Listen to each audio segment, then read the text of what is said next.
आप जब भी किसी फैशन मॉल में सफायर का नाम देखते हैं तो आपके जहन में आता होगा मॉडर्न फैशन ब्रांड।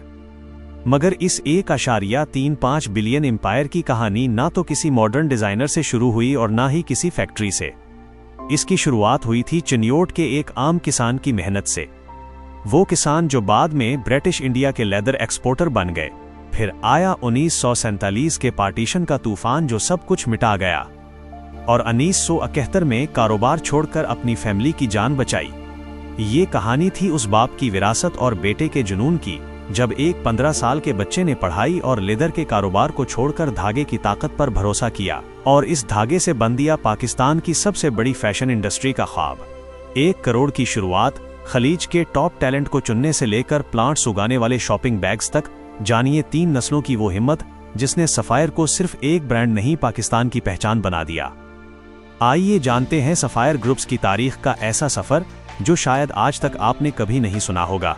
ये कहानी शुरू होती है चिन्योट के एक किसान घराने से। हाजी मोहम्मद दीन एक आम आदमी लेकिन मेहनती और खुददार थे। फार्मिंग में मुश्किलात आए तो उन्होंने हिम्मत की और रुख किया लेदर के कारोबार की तरफ। लिमिटेड रिसोर्सेज थे लेकिन इरादा मजबूत था। ढाका, कोलकाता, चटागोंग देखते ही देखते वो ब्रिटिश इंडिया के रॉ लीदर के बड़े एक्सपोर्टर्स में शुमार होने लगे। ये सिर्फ कारोबार नहीं था बल्कि खानदान की पहचान बन गया था। लेकिन यहाँ कहानी में आ जाता है एक ट्विस्ट। साल 1947 के पार्टीशन के बाद बिजनेस ठप हो गया और फैमिली ढाका चली गई। फिर 1951 में हाजी मोहम्मद दीन इस दुनिया से रुखसत हो गए और घर की जिम्मेदारियां उनके बेटे मोहम्मद अब्दुल्लाह पर आ गईं। मोहम्मद अब्दुल्लाह ने 15 साल की उम्र में पढ़ाई को छोड़ दिया ताकि वो अपने मरहूम वालिद के लेदर का कारोबार संभाल सकें। इस ट्रेजेडी के बाद लेदर का बिजनेस आगे चलाना मुश्किल हो गया। खानदानी विरासत दांव पर थी। सबको लगता था हाजी मोहम्मद दीन के बाद बिजनेस की कहानी अब खत्म हो जाएगी, और फिर ऐसा ही हुआ। 1953 में लीदर का कारोबार छोड़कर ढाका और कराची के दरमियान थ्रेड का बिजनेस शुरू किया। थ्रेड यानी वो धागा जिससे कपड़ा बुना जाता है। मोहम्मद अब्दुल्ला ने महसूस किया कि पाकिस्तान का मुस्तकबिल टेक्सटाइल में है। शायद उन्होंने सोचा नहीं था कि ये फैसला उनके खानदान की तकदीर बदल देगा। 1961 में ईस्ट पाकिस्तान में मोहम्मद अब्दुल्ला ने हिम्मत की और शारमीन टेक्सटाइल के नाम से कॉटन का कारोबार शुरू किया। लेकिन किस्मत को कुछ और ही मंजूर था। मशरिकी पाकिस्तान में हालात बिगड़ने लगे। मोहम्मद अब्दुल्ला समझ गए कारोबार से ज्यादा खानदान की जान ज्यादा जरूरी है। उन्हीं हालात को मद्देनजर रखते हुए शारमीन टेक्सटाइल को छोड़कर 1970 में फैमिली के साथ कराची शिफ्ट हो गए और दोबारा थ्रेड बिजनेस की शुरुआत की। हालात कितने भी बुरे थे लेकिन मोहम्मद अब्दुल्ला ने हिम्मत नहीं हारी। यहाँ से होता है सफायर का जन्म। 1971 में उन्होंने सिंध में कोटरी इंडस्ट्रियल एरिया में सफायर टेक्सटाइल मिल एक्वायर की। अगले 20 साल में मोहम्मद अब्दुल्ला थ्रेड से निकलकर कपड़ों की बनाई और रंगाई यानी व्यूविंग और डाइंग पर काम करने लगे। फिर यहाँ तक कि कंपनी ने अपना काम इतना बढ़ा लिया कि अब वो खुद ही धागा बनाती, उससे कपड़े बुनती और फिर उसी से अपना फाइनल कपड़ा या प्रोडक्ट तैयार कर लेती। और जब 1980 में एंट्री होती है मोहम्मद अब्दुल्ला के बेटे शाहिद अब्दुल्ला की, जो वालिद का हाथ बटाने लगे। विरासत का बोझ अब नेक्स्ट जनरेशन के कंधों पर था। मगर शाहिद अब्दुल्ला का ख्वाब सिर्फ कॉटन मिल चलाना नहीं था। वो इंडस्ट्री में अपनी एक अलग पहचान बनाना चाहते थे। शाहिद अब्दुल्ला ने एक बड़ा रिस्क लिया और वो लाहौर चले गए। वहां से जन्म हुआ सफायर फाइबर्स का। उन्होंने पहला यूनिट ओपन एंड स्पिनिंग का लगाया और दूसरा उसके साथ रिंग स्पिन का। रिंग स्पिन मिल सबसे बेहतरीन क्वालिटी का नरम और मजबूत धागा बनाती है, लेकिन ये प्रोसेस आहिस्ता और ज्यादा महंगा होता है। ओपन एंड मिल एक तेज रफ्तार मशीन है जो ज्यादा खरदरा और मजबूत धागा बनाती है, जो आमतौर पर जीन्स और तौलियों में इस्तेमाल होता है। असल फर्क धागे की नरमी, मजबूती और बनावट में होता है, जिसके लिए रिंग स्पिन को बेहतर क्वालिटी और ओपन एंड को तेज प्रोडक्शन माना जाता है। उनका जुनून सिर्फ पाकिस्तान तक महदूद नहीं रहा। यूएसए, जापान, यूरोप से लेटेस्ट मशीनरी, रिसर्च और इनोवेशन पर फोकस किया। इसी मेहनत का नतीजा है कि सफायर आज पाकिस्तान की टेक्सटाइल एक्सपोर्ट्स का सबसे बड़ा हिस्सा रखता है। लेकिन यहाँ से एंट्री होती है मेन प्लेयर यानी नबील अब्दुल्ला की। उनके पास एक नया विजन था।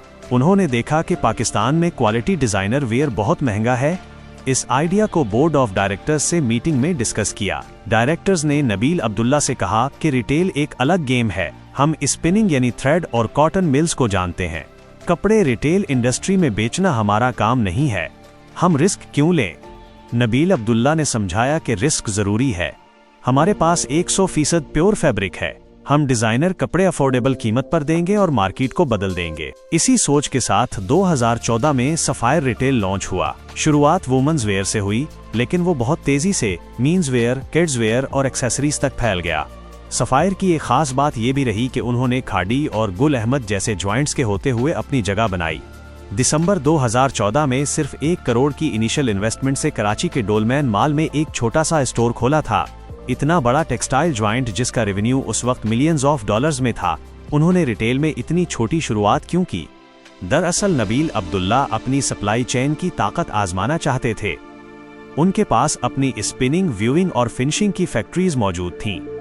रिटेल इंडस्ट्री उनके लिए नया एक्सपीरियंस था। उन्होंने सोचा कि ऐसी एक्सपीरियंस्ड प्रोफेशनल्स की टीम हायर की जाए जो रिटेल इंडस्ट्री को अच्छी तरह जानती हो।